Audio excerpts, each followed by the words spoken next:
Hello student, आज हम देखेंगे क्लास 11th का फिजिक्स और इसमें हम चैप्टर नंबर 3 देखेंगे। चैप्टर नंबर 3 है हमारा motion in a straight line, यानी कि जब हमारा कोई पार्टिकल एक स्ट्रेट लाइन में मूव करता है तो इस तरह के मोशन को हम बोलते हैं स्ट्रेट लाइन में मोशन हो रहा है। और इस तरह के मोशन को स्टडी करने के लिए ये वाला पूरा चैप्टर है, इसमें हम देखेंगे क्या क्या चीज़ें हैं।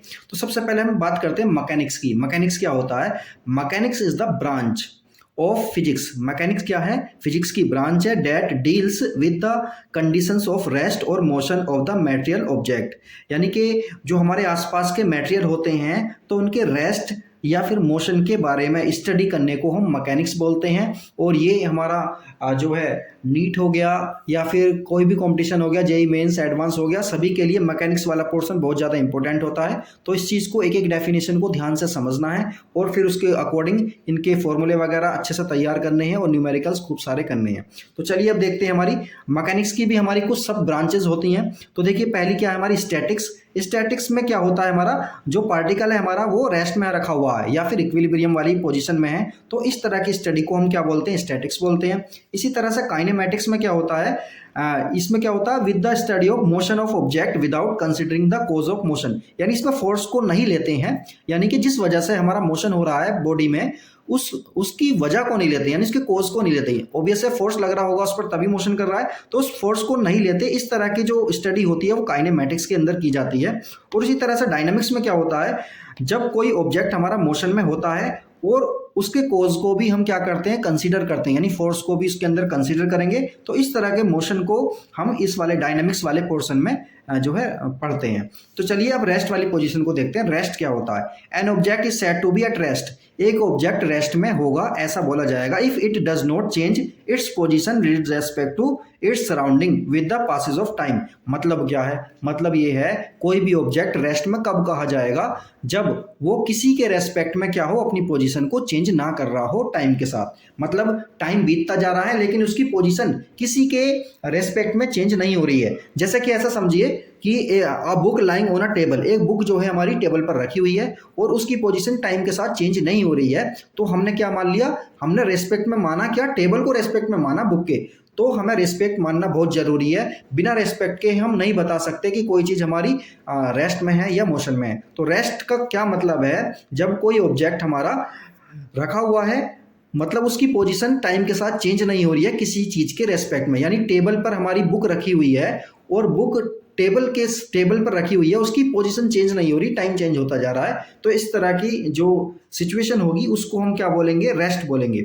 मोशन का क्या मतलब है? जब किसी ऑब्जेक्ट की पोजीशन चेंज हो रही है किसी के रेस्पेक्ट में टाइम के साथ, तो इस तरह के जो सिचुएशन होगी उसको हम क्या बोलेंगे? मोशन बोलेंगे। That is a train moving on rail. मतलब ट्रेन क्या है हमारी? चल रही है। ट्रेन चल रही है तो किसी पेड़ के रेस्पेक्ट में या किसी रेलवे स्टेशन के रेस्पेक्ट में हम कह सकते हैं कि ट्रेन हमारी चल रही है। लेकिन ट्रेन के अंदर जो आदमी बैठे हुए हैं, पैसेंजर्स बैठे हुए हैं, उनके रेस्पेक्ट में ट्रेन तो चल रही है लेकिन वो आपस में नहीं चल रहे हैं। या ऐसा कह सकते हैं कि उनके रेस्पेक्ट में देखा जाए तो वो भी तो ट्रेन में बैठे हैं, ट्रेन चल रही है तो वो भी चल रहे हैं, तो उनके रेस्पेक्ट में ट्रेन नहीं चल रही, लेकिन जो रेलवे स्टेशन पर खड़ा हुआ आदमी है कोई, तो उसके रेस्पेक्ट में हमारी ट्रेन चल रही है। तो रेस्ट और मोशन दोनों के दोनों आपस में क्या है? ये रिलेटिव टर्म्स होती हैं, इन्हें एक दूसरे से अलग नहीं किया जा सकता। इसी तरह से देखिए absolute rest and motion are unknown, यानी कि किसी भी चीज़ को एब्सोल्युटली ये नहीं कह सकते, यानी कोई अकेली चीज़ है उसके बारे में नहीं बता सकते कि ये रेस्ट में है या मोशन में है। इसे किसी के रेस्पेक्ट में हमें लेना ही होगा, तभी हम बता सकते हैं कि ये चीज़ हमारी रेस्ट में है या फिर मोशन में है। तो चलिए आगे देखते हैं हम।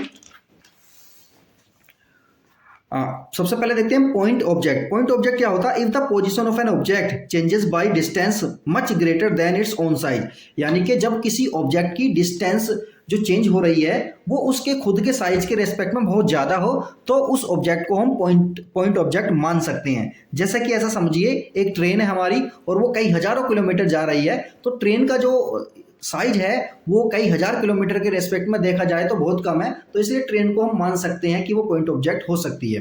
तो चलिए अब आगे देखते हैं इसमें हम one dimensional motion. One dimensional motion का क्या मतलब है? जब कोई ऑब्जेक्ट हमारा कैसा जाएगा?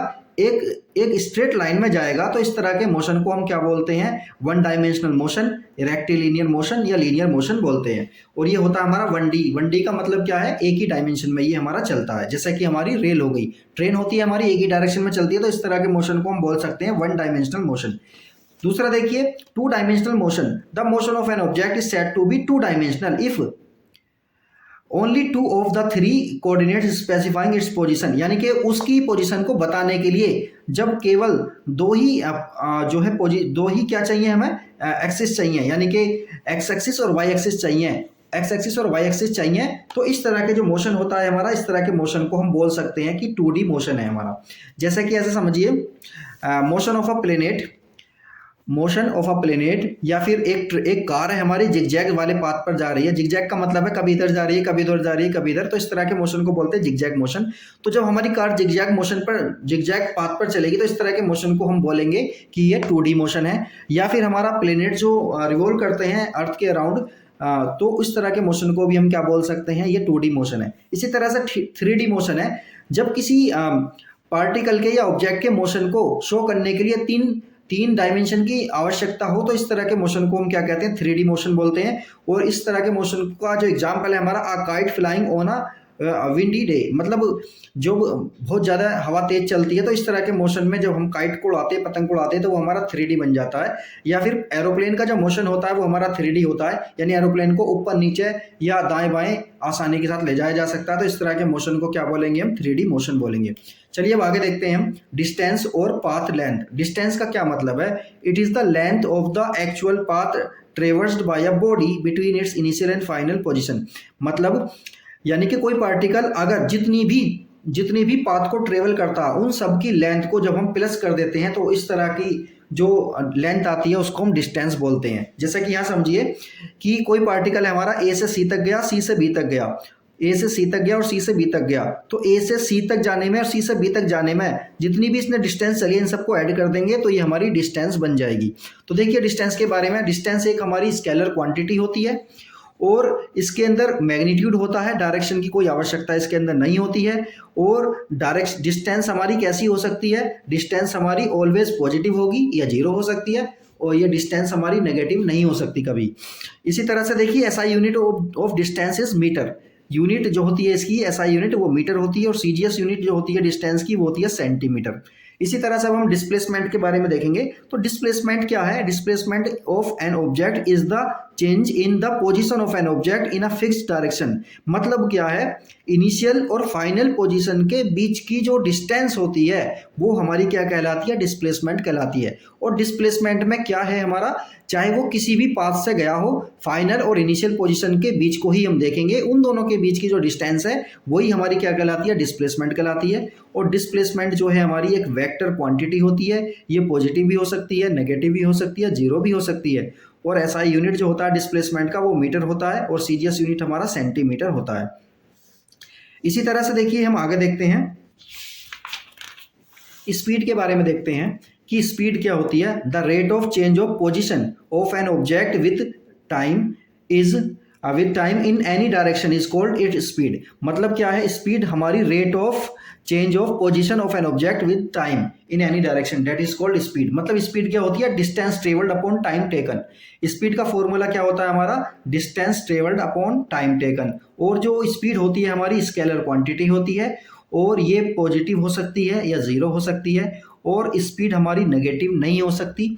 स्पीड का ऐसा यूनिट होता है मीटर पर सेकंड, सीजीएस यूनिट होती है इसकी सेंटीमीटर पर सेकंड, और इसका डायमेंशनली फॉर्मूला होता है m की पावर 0, l की पावर 1, t की पावर -1। ये इसकी डायमेंशन होती है। डायमेंशन को हमें पता होना चाहिए कि इसकी डायमेंशन क्या होती है, बहुत ज़्यादा इंपॉर्टेंट है 11th के पॉइंट ऑफ व्यू से। अब देखिए different types of speed. Speed भी हमारी कई तरह की होती हैं। तो एक है हमारी यूनिफॉर्म स्पीड। यूनिफॉर्म स्पीड क्या है, an object is said to be moving with uniform speed if its covers equal distances in equal interval of time. यानी कि जब कोई ऑब्जेक्ट हमारा इक्वल इंटरवल ऑफ टाइम में इक्वल डिस्टेंस को travel करे, तो इस तरह की जो स्पीड होगी उसे हम यूनिफॉर्म स्पीड बोलेंगे। वेरिएबल स्पीड में क्या होगा, इक्वल इंटरवल ऑफ टाइम में अनइक्वल डिस्टेंस ट्रेवल कर रहा है। तो इस तरह के इन दोनों चीज़ों को समझिए कि सपोज करिए पहली 5 मिनट में ये 10 मीटर जाता है, दूसरी 5 मीटर में भी 10 मीटर जाता है, तीसरी 5 मिनट में भी वो 10 मीटर जाता है। तो इस तरह के मोशन को यानी इस तरह की स्पीड को हम बोलेंगे यूनिफॉर्म स्पीड। लेकिन पहली 5 मिनट में वो 10 मीटर जाता है, दूसरी 5 मिनट में वो 20 मीटर जाता है, तीसरी 5 मिनट में वो 30 मीटर जाता है। तो इस तरह की जो स्पीड होगी उसे हम वेरिएबल स्पीड बोलेंगे। एवरेज स्पीड का क्या मतलब है? Total distance travelled upon total time taken, ये इसका फॉर्मूला है। Average speed equal total distance travelled upon total time taken, ये हमारी एवरेज स्पीड आ जाएगी। इसी तरह से देखिए इंस्टेंटेनियस स्पीड का क्या मतलब है? The speed of an object at any particular instant of time और at a particular point of its path is called the instantaneous speed of the object. मतलब क्या है? जब हम किसी टाइम, एट द टाइम जब उसको ऑब्जेक्ट को देखते हैं, उसकी स्पीड को देखते हैं, तो वो जो स्पीड होती है हमारी, वो होती है हमारी इंस्टेंटेनियस स्पीड। जैसे कि हमारी गाड़ी चल रही है, जब भी हमने मीटर स्पीडोमीटर को देखा तो जो स्पीडोमीटर जो रीडिंग दिखाता है वही एट द टाइम वही क्या होती है? हमारी इंस्टेंटेनियस स्पीड होती है। तो देखिए हमारा क्या है, ये फॉर्मूला है इसका एवरेज जो है स्पीड का फॉर्मूला देखिए, total distance travelled upon total time taken. Total distance क्या हो जाएगी हमारी? S1 S2 S2 सबको प्लस कर देंगे, टोटल टाइम हो जाएगा हमारा T1 T2 T3 सबको क्या कर देंगे? सम अप कर देंगे। तो इस तरह से फॉर्मूला बनता है हमारा एवरेज स्पीड का। तो इस तरह से न्यूमेरिकल्स आते हैं, इनको हमें देखना है, इन्हें करने में। चलिए अब आगे देखते हैं, वेलोसिटी के बारे में देखते हैं। तो the rate of change of position of an object with time in a given direction is called इस वेलोसिटी। इसमें क्या होता है? इसमें डायरेक्शन भी आ जाती है। फॉर्मूला क्या है? Displacement upon time. इसका फॉर्मूला डिस्प्लेसमेंट अपॉन टाइम है। ये एक वेक्टर क्वांटिटी होती है हमारी, और इसकी जो मैग्नीट्यूड है हमारा पॉजिटिव, नेगेटिव और जीरो कुछ भी हो सकता है। अब देखिए हम इसकी एसआई यूनिट के बारे में बात करते हैं। एसआई यूनिट जो होती है इसकी मीटर पर सेकंड होती है, सीजीएस यूनिट होती है इसकी सेंटीमीटर पर सेकंड, और इसका डायमेंशनल फॉर्मूला होता है m की पावर 0, l की पावर 1, t की पावर -1। डायमेंशनल फॉर्मूला स्पीड और वेलोसिटी का सेम रहता है, और यूनिट भी इनकी सेम रहती हैं। यूनिफॉर्म वेलोसिटी, वेरिएबल वेलोसिटी और एवरेज वेलोसिटी बिल्कुल सेम टू सेम उसी की तरह है जैसे कि हमने स्पीड देखी। तो यूनिफॉर्म स्पीड में क्या, वेलोसिटी में क्या होगा कि इक्वल इंटरवल ऑफ टाइम में इक्वल डिस्प्लेसमेंट ट्रेवल करेगा, यहाँ पर डिस्प्लेसमेंट आ जाता है। और वेरिएबल वेलोसिटी का क्या मतलब है? इक्वल इंटरवल ऑफ टाइम में डिफरेंट टाइप ऑफ डिस्प्लेसमेंट को ट्रेवल करेगा। एवरेज स्पीड, एवरेज वेलोसिटी क्या होता है? Total displacement upon total time. और इंस्टेंटेनियस वेलोसिटी यानी एट दैट टाइम जब हम वेलोसिटी को देखेंगे तो वो जो वेलोसिटी हमें शो होगी स्पीडोमीटर में, वो हमारी क्या होगी? ये इंस्टेंटेनियस वेलोसिटी होगी। चलिए इसका फॉर्मूला देख लेते हैं। वी वेक्टर इक्वल होता है, वेक्टर इसलिए लगाया क्योंकि ये वेक्टर क्वांटिटी होती है। तो limit del T tends to 0 del X bar upon del X vector upon del T, या D X vector upon D T, इस तरह से इसका फॉर्मूला है ये। तो अब हम आगे देखते हैं यूनिफॉर्म स्पीड के मोशन के बारे में देखते हैं। यूनिफॉर्म मोशन का क्या मतलब है? An object is said to be in uniform motion. एक ऑब्जेक्ट यूनिफॉर्म मोशन में कहलाएगा कब? If it covers equal distances in equal interval of time, यानी कि इक्वल इंटरवल ऑफ टाइम में जब वो इक्वल डिस्टेंस ट्रेवल करेगा तो इस तरह के मोशन को हम बोलते हैं यूनिफॉर्म मोशन बोलते हैं। जैसा कि स्पीड में देखा हमने, यूनिफॉर्म स्पीड में सेम टू सेम वही है बिल्कुल। अब चलिए हम आगे देखते हैं, एक्सीलरेशन को हम देखते हैं कि एक्सीलरेशन क्या होता है। देखिए ये क्या है? The rate of change of velocity, rate of change of velocity of an object with time is called its acceleration. तो ये इसकी डेफिनेशन हो जाएगी। Rate of change of velocity हमारी क्या होता है? एक्सीलरेशन होता है। यानी एक्सीलरेशन का फॉर्मूला है हमारा change in velocity upon time taken. Change in velocity upon time taken, ये हमारा एक्सीलरेशन का फॉर्मूला है।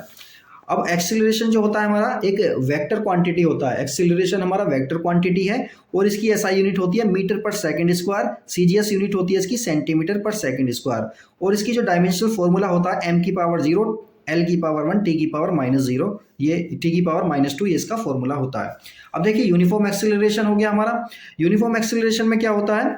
The acceleration of an object is said to be uniform acceleration if its velocity changes by equal amount, यानी कि अगर इसकी velocity equal amount में change हो रही है in equal interval of time में, तो इस तरह के जो एक्सीलरेशन होगा वो यूनिफॉर्म होगा। लेकिन जब वेरिएबल एक्सीलरेशन उसे बोलते हैं जब वेलोसिटी हमारी चेंज हो रही है अनइक्वल अमाउंट में, चेंज हो रही है in equal interval of time में।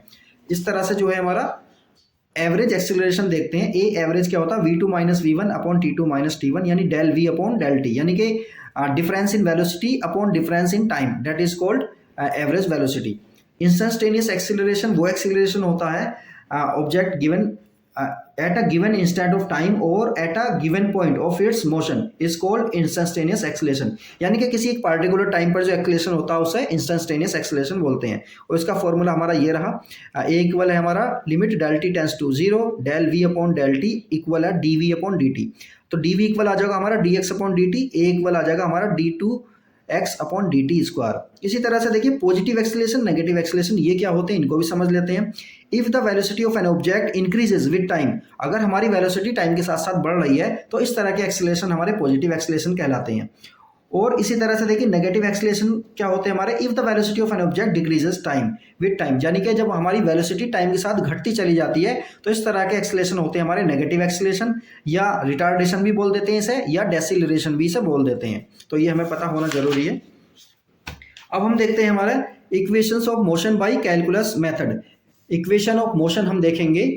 इक्वेशन ऑफ मोशन हमारी कौन कौन से होते हैं, v equal U plus A T, S equal U T plus half A T square, third equation हमारी V square minus you square equal two A S.